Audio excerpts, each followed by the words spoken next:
Hello, sorry about that. For a little bit of a delay. I think Paddy thought I was starting at 10, but I thought Paddy wanted me to start earlier, so we got a bit mixed up. But we're all here now, and everything's fine. So, Paddy, are you in Dublin at the moment, or are you still in Limerick? No, I'm in Dublin. I have my free travel now as an old age pensioner, so I can take the train up and down for free. Yeah, And they don't mind me bringing the dog, so I use that a lot. Yeah. Can you first of all tell us a little bit about yourself and a little bit about how the Barbie Kardashian story came to your attention? Well, it's always the sort of thing I've done. I worked in RTE for 40 years. I made a series I was best known for called Queuing for a Living. I'd meet people in various queues. And one of the things I often did was stand outside prisons for a few days, whether it be in Dublin, in Cork, in Belfast, or Limerick, or whatever. And then when I started hearing this story, I just retired from RTE, but I started hearing this story about men being put into the women's prison. I couldn't believe it, Yeah. And yeah. So that's a story. It's there for the taking. I'm going to say a great story. I mean, a great story from a journalist's point of view. All you need to do is stand outside Limerick Prison for a few hours, and you'll always meet people. It's worked for me everywhere that you'll meet people who are signing on. That is, who are on temporary release, and they have to sign on once a week usually. You'll meet people who are just out carrying their bag, and you'll meet people who are visitors, and they're often people who will know a lot, or they've been former prisoners. So I was trying to encourage former RTE colleagues. I'd already retired, and one of them said to me, one I liked, saying to me, "It's a toxic story." But no, look, I went down to Limerick in November of 2022, stood outside Limerick Prison, which is both a men's and a women's prison, and started talking to people visiting. And yes, people told me about the fact that there had been 3 trans-identified men in the prison at that time. There was Barbie Kardashian, who got let out today, finally. There was the paedophile whose name we don't mention because it protects his victims, or victim in his case. And Sure. there was another guy who's not a sex offender, a Dublin man. But the 3 of them were all men who got gender recognition certificates, as you can do in Ireland. And they got, therefore, when they were convicted, they were sent to a women's prison. There was a guy in Dublin, Otto, convicted there a few weeks ago. He boiled his boyfriend's face with scalding water 5 years ago. And the papers, even though he didn't have a GRC, the papers still said woman who attacked boyfriend, the way that the newspapers here just take on preferred pronouns. No sense of loyalty to the readers, Journalists got a new sense of loyalty altogether here now. But Otto, when it came up before Judge Pauline Codd, she looked at him and said, because this time he sexually assaulted a teenage lad, a lad of 18, in a laneway. And now, so this woman, they couldn't really say woman because it involved cupping his own penis, whatever that meant, Sure, yeah. And so the papers had to kind of say a trans-identified woman, which was an improvement on 5 years ago. But when he was up in court there a few weeks ago, Judge Pauline Codd said to him, "Oh, you don't have a gender recognition certificate. That's awkward." And so it was quite plain. He would have been sent to a women's prison, the Docus in Dublin, or in the Limerick women's prison. Oh, that's what he meant by awkward. Awkward, she says. That's what Judge Pauline Codd said. This is awkward. And then she goes on to say, and this is quite a disturbing thing I've heard from judges, "Oh, because you're a trans-identified person, that means you're going to have a hard time in prison. I'm going to take that into account while sentencing." Very similar thing was said 5-6 years ago to that child abuser down in Limerick. The judge said, "Oh, because you're trans-identified." So there's a strong vested interest, a strong pragmatic reason for a sex offender in particular who is facing a prison sentence to say, "Judge, I identify." Better still if he goes to the trouble of getting the gender recognition certificate. But our judges are making it clear that if you are trans-identified, you will get a lesser sentence. That's the only implication. So what happened with the 3 who I've mentioned who were in Limerick Prison in November 22, or had been in there at that stage, all of those were men, Irish men, who had got their GRC between the time they were first arrested and the time that they were sentenced to prison. So the last of those 3 that I know of came out today was Barbie. Yeah. And that's So I had a history of talking to women. There was a woman, Leanne Casey, very articulate. Another woman who'd been there at the time that the paedophile was there, visitors and so on. So like the story was there for the taking. You don't have to be a great journalist to stand outside a prison and talk with people, you know. But, yeah. it Well, was you there know, for the taking, well, you know. well, when I was arrested recently, RTE didn't cover it. You know, Yeah. I mean, it's just extraordinary. They Well, seem. yeah. Listen, before you go on, I'm just going Okay, go on. to because it might help the sound, and I always forget that when I do this, it's making a terrible racket. All right, yeah. So let me just quickly. No, that's not going to work. I'll just do this. Okay. Why is my sound quality not great? Yeah. No, it's mine. It's mine. I've got a big echoey Okay. room. That's why this. I'll get a bit closer. And all that. Put No, on the you're glasses. much better than me. Yeah. Okay. You're much I better. can hear you fine anyway. Yeah, we're all relieved, by the way, Paddy, to find out that Kardashian wasn't the one with the dog, because that would have been far too close to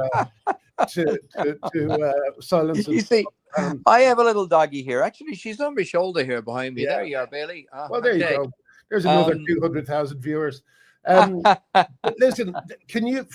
Obviously, he's really caught people's imagination today, even though you and I and a lot of other people have been trying to raise the alarm about this for years. But can you just explain to people who Kardashian is, what the story is? It's a kind of, it is a kind of, he is a vulnerable person. I do think he is. I think you think he's an extremely disturbed person. He's a 23-year-old man. He's been into juvenile institutions since he was, I think, in his early teens, something like that, you know. He's done the last 5 years in the Limerick prison. He said to me today when he was rubbing my dog, he says, that's the first time in 5 years I've been able to rub a dog, you know. But he came out. He actually ambushed us. There was myself and a photographer there from the Irish Mirror, and he actually came to us. He crossed the road. He says, "Oh, I love the media." Yeah, and I said, because the photographer said to me, he says, "Do you know what he looks like?" And I said, "Well, last time I saw him was in court a year ago for a different offence he was up for." And I said, "But you'll know him." And but look, this time he was in drag, if you like. He was with these ridiculous, grotesque bosom, you know. Oh, they were in front of him. Yeah, we noticed that. I was trying to figure. I was trying to figure out if that was just the wind, but was he wearing these ludicrous rocket tops he had under his, bra, and he lifted it for us then, for myself and the photographer from the Irish Mirror, Brendan Gleeson from the Irish Mirror, and he showed us he had another bra under there. Now he says he has been getting hormone treatment this last 5 years, so apparently he has developed swelling on his breasts as well. I don't know. Yeah. But he got banged up 5 years ago for threats to his mother, and it was really appalling to read. He was going to use boiling water, a screwdriver, and with Barbie, you'd always find it's highly sexualized tortures that he goes for. Now, Judge O'Donnell put him into prison and saw he had a gender recognition certificate and put him into Limerick Women's Prison.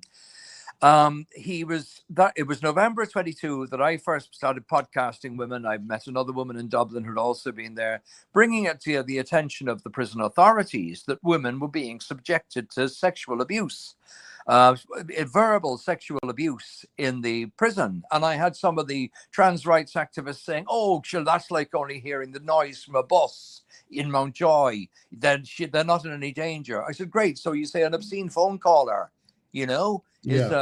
These women were being subjected to targeted sexualized abuse from at least one from Kardashian. The paedophile had also been doing that as well. I know from women who'd been there before. I don't know about the other one. Probably not. He's not a sex offender. And these women were getting this. So I was bringing this to the prison's attention. They ignored me. I phoned them. They were rude to me. And then they gave me an email address to write to. And then they wrote back a standard letter saying, "We don't discuss cases." But by January of 2023, Barbie started picking up criminal charges. And he picked up 4 criminal charges in prison for threats to harm 2 women. One was a prisoner by the name of Tegan McGee, and the other was a prison officer by the name of Roisin Lenan. And now you would think that the feminists, even if they don't give a shit about our prisoners, at least for a working person like that prison officer, that she's being subjected to sexualized abuse in her workplace. No, They absolutely don't care, because Yeah. it's a type of the offender, or the alleged offender was somebody who they, somebody who they're in favor of. And so he says to me today, when he came out the prison and he rubbed my dog, and he said, I'm glad I have my makeup on today. I said, yes, you didn't have it the last time I saw you. You were in court. And so he says to me, oh, I was so lucky to get away with that. His words. I've actually editing it tonight. I'm tired now. I'll get it up within the next 12 hours or so. I'll get it up in an audio podcast, But he says, I got away with that because the guy came into court and he said, when prosecution said to him, when he finally was given evidence on the 5th day of his trial, and prosecution said, you threatened to rape, didn't you? And he says, yes, but I'm a woman, so I was going to rape with an object. And Graham, it was highly sexualized tortures. This guy stood there in the court. The judge called him Miss Kardashian. Prosecution called him Miss Kardashian. Defense called him Miss Kardashian. The witnesses, one of the prison officers, accidentally misgendered him at one stage and then corrected himself. This farcical situation. And I would have thought, surely to tell the jury that it was a woman making rape threats is misleading, because obviously a man making rape threats is more plausible. Yeah. But it's just, justice has been corrupted along with everything else. Anyway, I got the train back to Dublin that Friday afternoon, and I got a text a few hours later, just coming into Dublin City, and my wife texted me and she says, Kardashian's been found not guilty. Well, I couldn't believe it. That's what the jury did, And today he said to me, I got away with that. I don't understand. The only possible thing I can think of is the jury possibly said, it wasn't plausible to the victims, which is what the law is. In law, the judge explained, to say I didn't mean it isn't a defense, but to say there's no way they would have believed that is a defense. Whatever it was, he was acquitted on all charges. And as he said to me today, lucky, otherwise he wouldn't have got out today. That's very interesting, isn't it? And he's in all his regalia. He's got his makeup on, he's painted on his eyes, or his eyebrows, and this idiotic, I'm sorry, Barbie, idiotic breasts and so on. And a while later, then another journalist, David Raleigh, he's a Limerick-based journalist, turned up. So Barbie was there for me and David and Brendan, the photographer, and he started talking about his porn shoots that he wants to do. And I noticed it with another one of those trans-identified men that I met. The guy actually is gay, because David asked him even, he said, who do you, not all trans-identified men are. I think probably most of them aren't. But David Raleigh said to him, are you attracted to men or women? He says, I'm attracted to men. But now men are going to be attracted to me when I get my transition, And I had that from a guy before. He says, I think it's an internalized homophobia. It's a kind of a conversion. Like that now me and the guy here in Dublin says to me, but now me and my boyfriend, we're now a straight couple. So if he breaks up with you, he's going to find another girl, is he? No. I mean, lads, there's nothing wrong with being a gay man. Be a gay man. Well, that's the thing, people don't realize that homophobia has just come back. It's just in a different form. In a different form. And I said to Barbie, pulled me up then today when he says, will you please stop referring to people as he? I take exception about these pronouns. And I said, but look, Barbie, I don't mean any offense, but look, you call yourself what you like. Why does it matter to you what I call you? And he said, because we trans-identified people need this. I forget what the word he uses, the big words. And, no, he's memorized it all. Yes, he has. Yeah. Like he gave. I'll put it up. As I say, I was with him for about an hour. I've been editing the stuff. Now you can't use all of it because he makes very specific allegations against specific people that I'm not going to carry, I'm not gonna, and he makes threats which I'm still going through my head against specific people who he wants to kill. And I don't know if I should put that out there. But I said to David Raleigh, we need to get that out there. He said, I already have. He said to me, and I see in David's report, the guards, that's the police for people who don't know in Ireland, are saying, yes, they're examining the fact that this guy comes out and starts making death threats against people. Is that a breach of his early release terms? I don't know. It'll be up to the authorities. But here's the thing, right? Again, not to be too sympathetic to him because he's obviously a danger to people, but again, they gave this guy estrogen on the inside. Is that, Yes, is they that did. right? They did. So they gave a man who's psychotically disturbed mind-bending hormones that will confuse him even further. I mean, what is going on with these people? It's so. Can I ask you a question? I remember on one of your podcasts you interviewed a woman who said that they separated them at exercise time, and all the women would walk around the yard, and one of the men would hold onto the bars, and he was at a lower level, so he was looking out onto the courtyard, and he would growl at them. Was that Kardashian? No, yes, that's not Barbie. That was the two sisters. They were in there during the pedophile time. Right. Barbie was in later, but I heard that was the growling thing.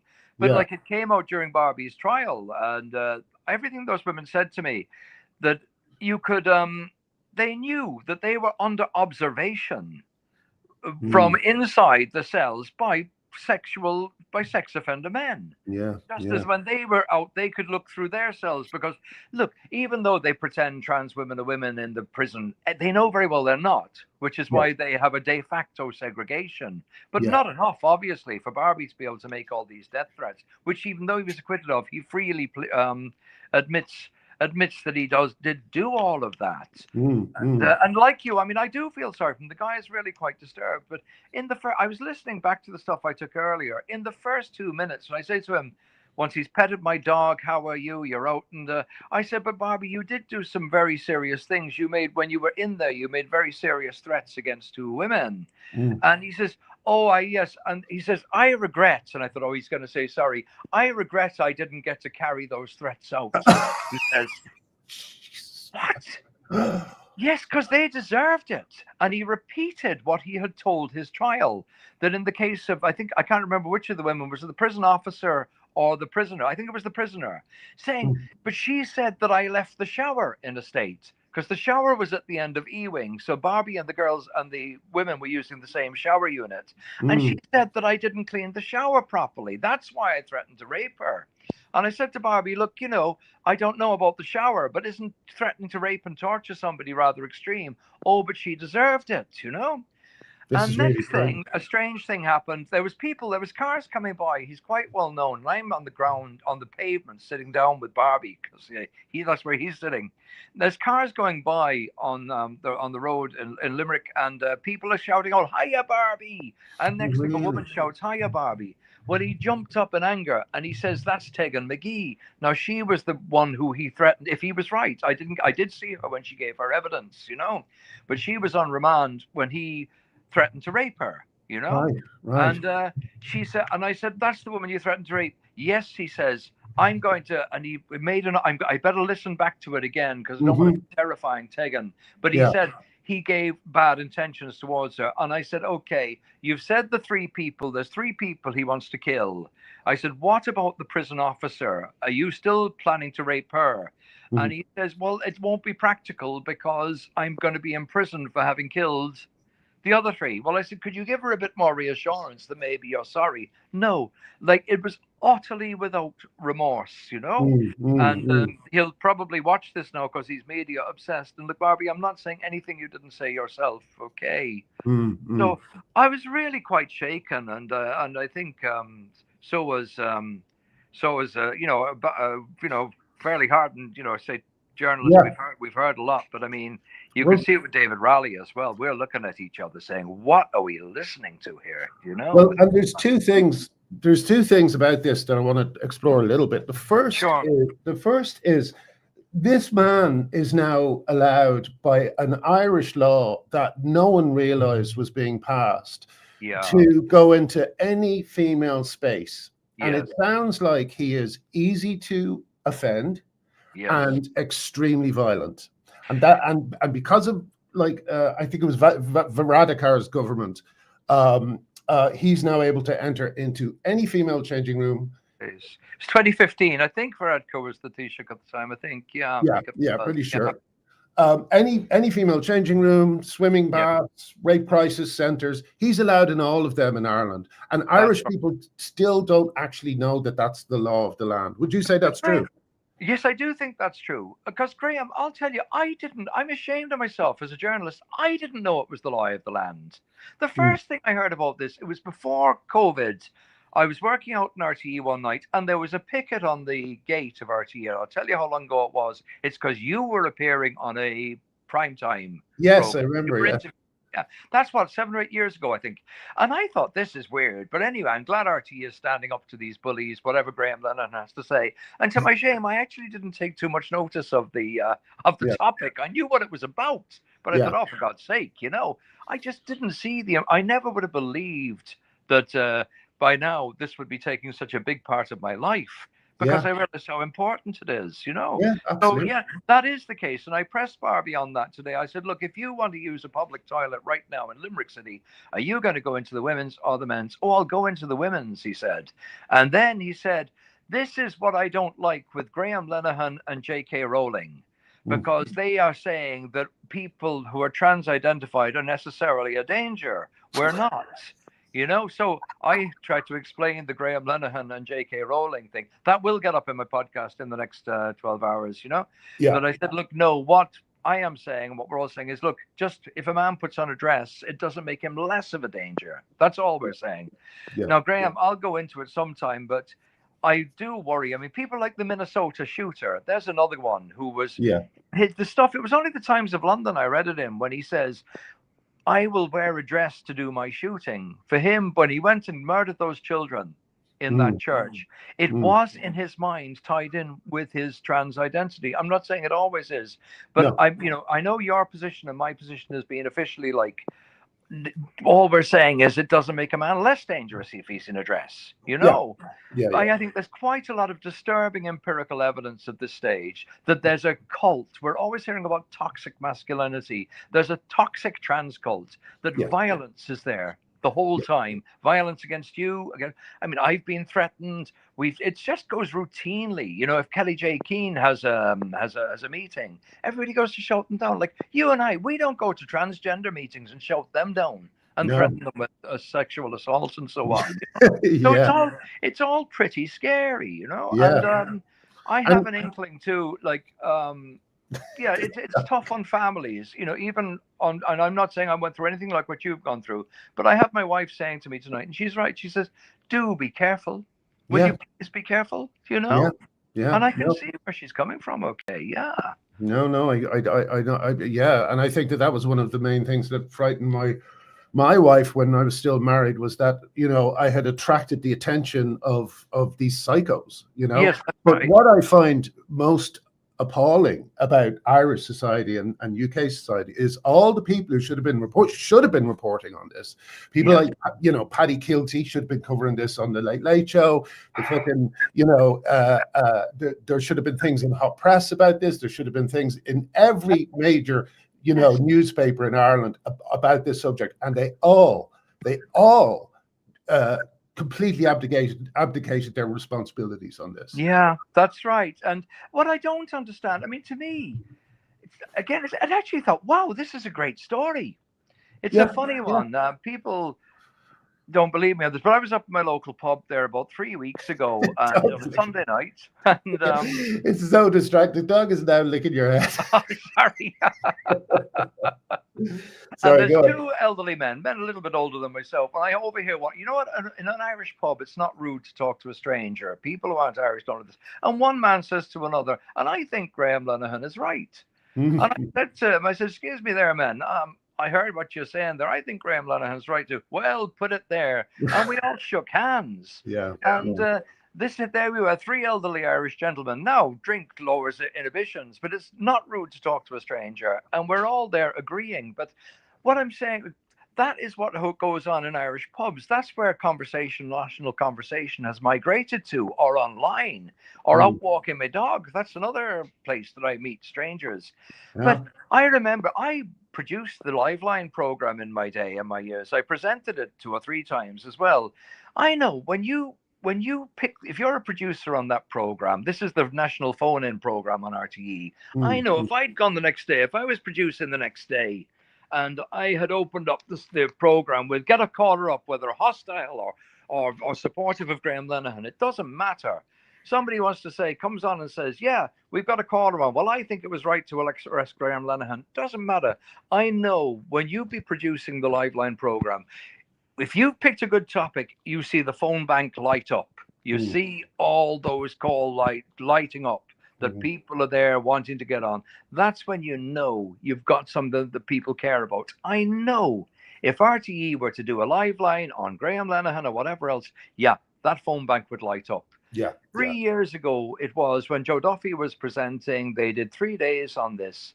And it was a national scandal. The media piled on against RTE.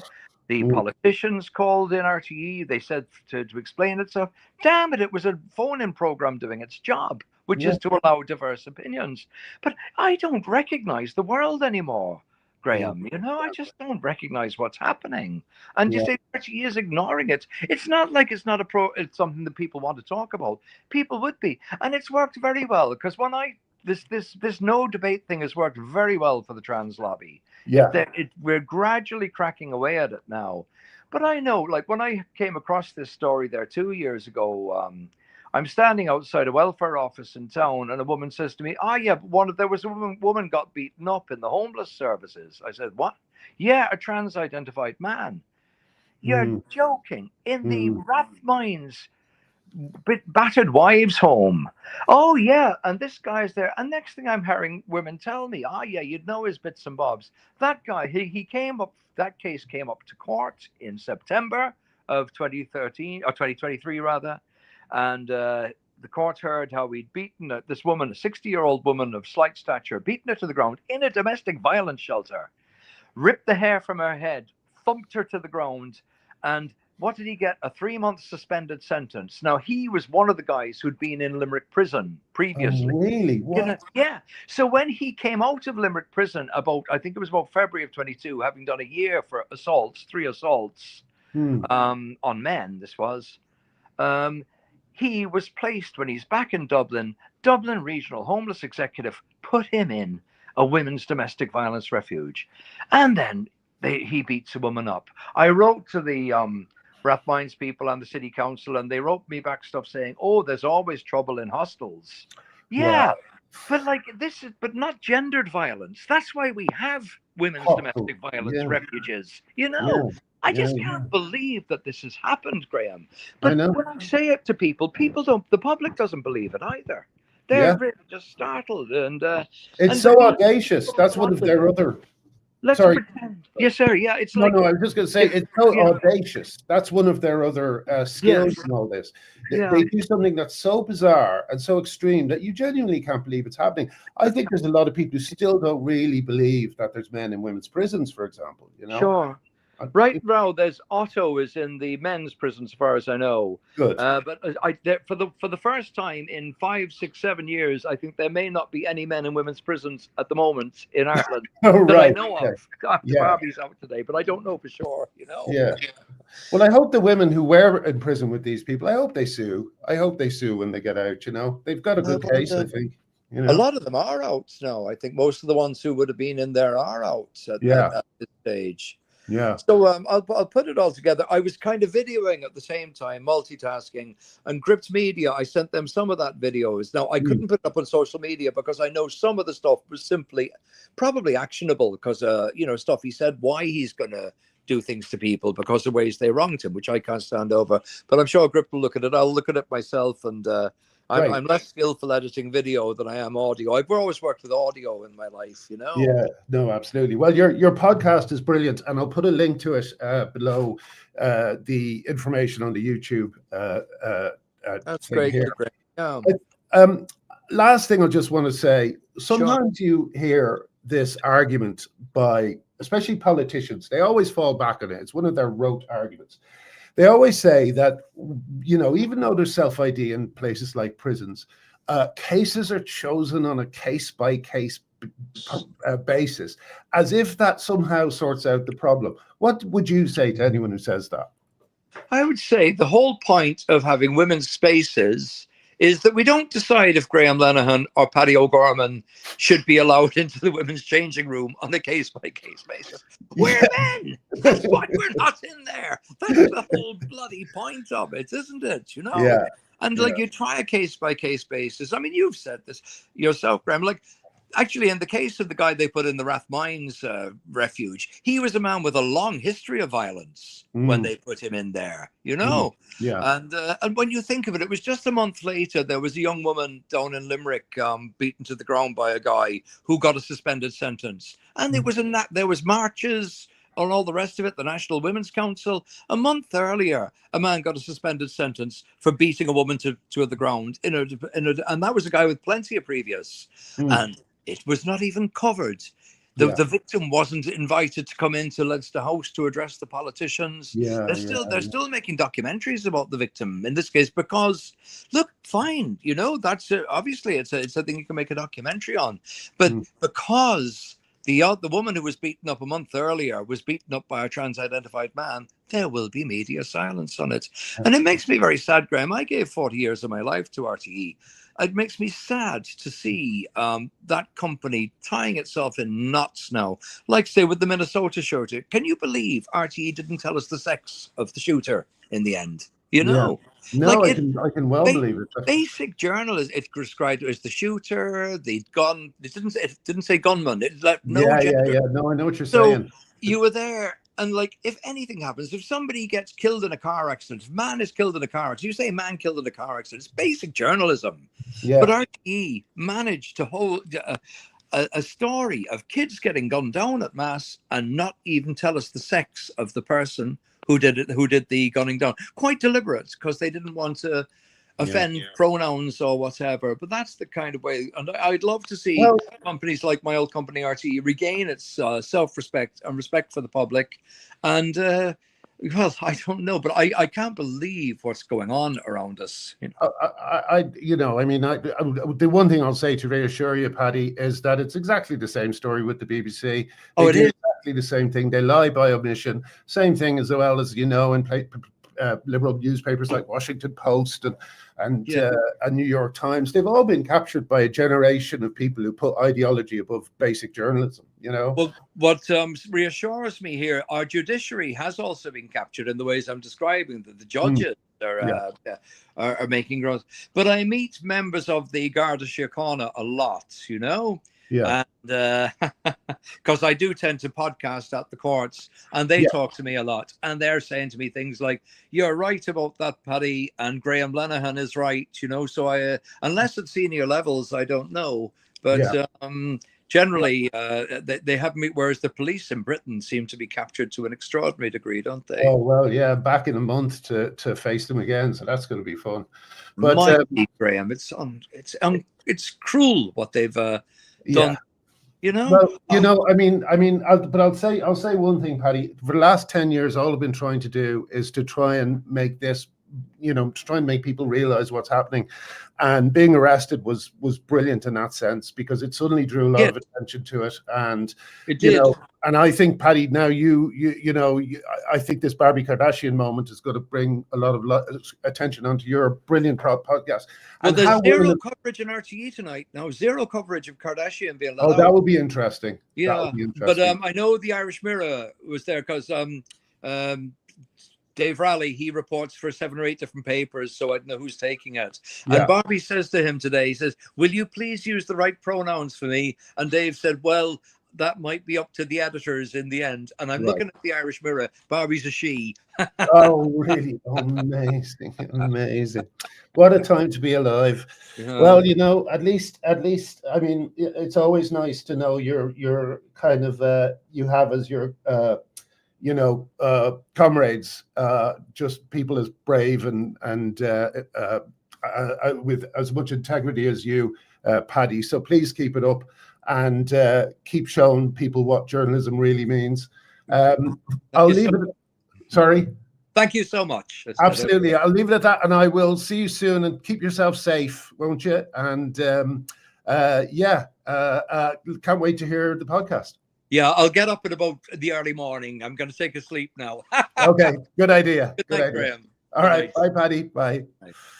Yeah, well, that's Paddy. You know, just one of the people I'm proud to know in this fight. And he was one of the few people to defend me, few journalists to defend me when my old colleagues at a friend's funeral started talking smack, as they say. And you know, it's just another example of you really do meet the best people in this fight, and you find out, you know, more about your friends than you would like to, unfortunately. But yeah, I will post the podcast as people are suggesting. And yeah, I want to do more stuff on screen as well, because I've been missing you guys, and I like, as you know, I like talking. So yeah, please share that story of Barbie Kardashian and the extraordinary Irish government, elite, journalism class who are trying to cover up a major scandal. Okay, bye-bye. See you soon.